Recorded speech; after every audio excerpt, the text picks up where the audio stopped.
Good morning, students. Today we are going to start with chapter number 6, that is human resources. Now, first of all, we will understand what is census and why is it carried out. Now, census is the collection and cataloging of information about people living in a country or any particular region of the country is known as the census. So, it is the definition of the census. It is done every 10 years under the regulation of central government. So, you should know that it is done every 10 years and with the help of the central government. The last census in our country was carried out in the year 2011. It was done for the seventh time after the independence. In the census of 2011, there was a provision of providing a unique ID number and an identity card to every citizen. It is the special feature of the census 2011. It is our duty to provide correct information to the government. So, last our census was counted in the year 2011 and it was the seventh time after the independence. Human resources is the human capital of our country. The development of a nation depends on its human capital. It is the wealth of a nation. Development of a country depends not only on the area of the country or its natural resources, but it is also based upon the quality and the quantity of human resource that contribute a lot to the economic development.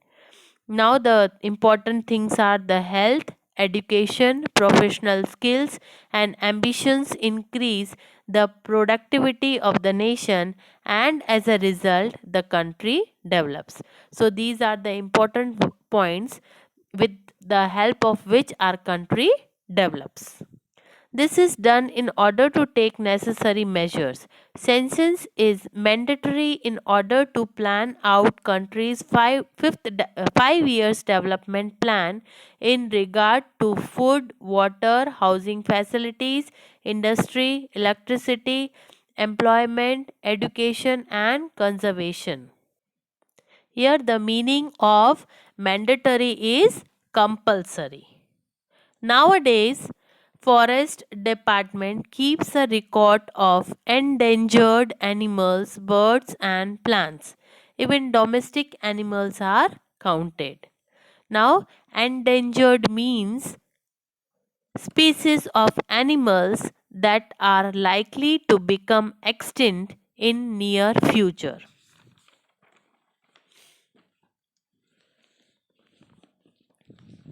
Our next topic is an estimate of the population of India. Now, about the population of our country. The total land area of our country is 32 lakh 87,263 square kilometer, which is 2.42% of the world's total land area. Area wise, India stands 7th in the world. More than 16% of the world's population lives in India. India stands second in terms of population after China. So, this thing you have to remember it properly. So, you can underline this all the three lines. Okay. Next is qualitative human population is also called human resources. The quality of human resources depends on education and intelligence.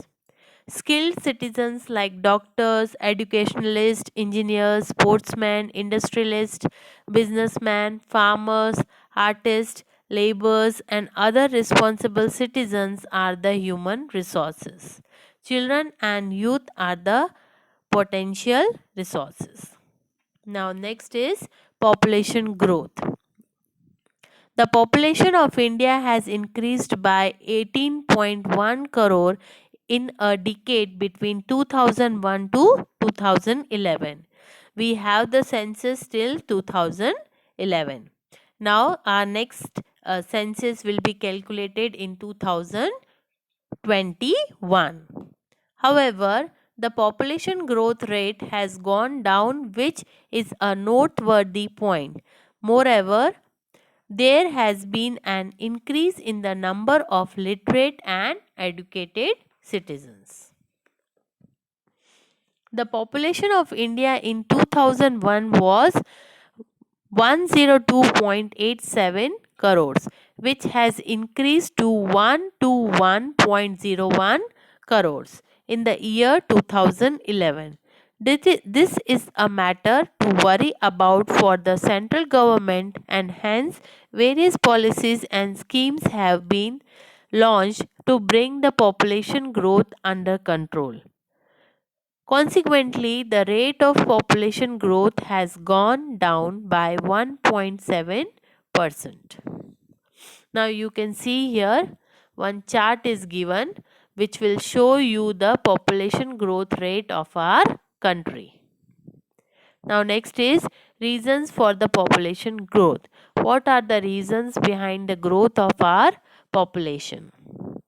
Population increase is a natural phenomena, but there are various factors responsible for the population growth. These are as follows. Some of the factors are given here.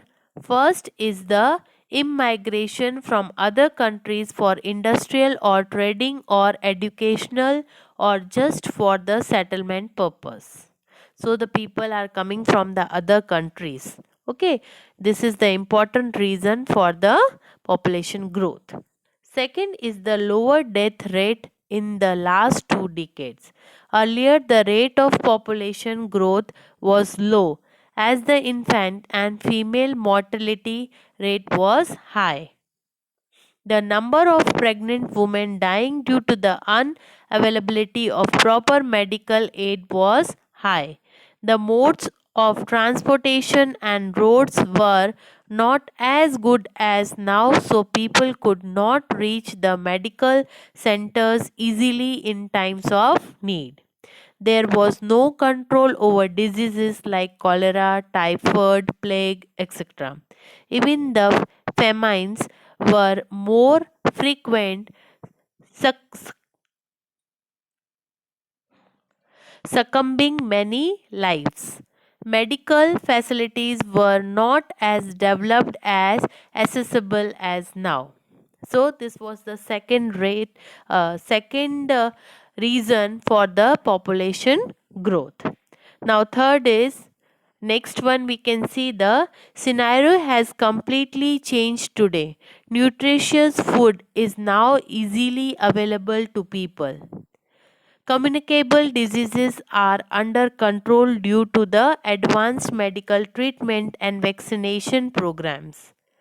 Immediate medical help, speedy mode of transport, and communication are easily available. Pre and post disaster management has improved, and people who get affected are rehabilitated faster. Rehabilitated means again they are in proper condition, means they are well. Thus, the death rate has gone down. This has led to a higher population growth rate. Apart from the above factors, the average life expectancy of humans has increased.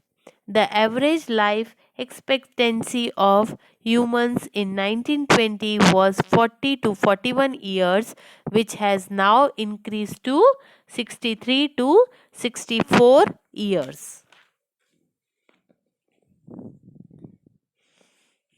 There are many factors responsible for an increase in the birth rate.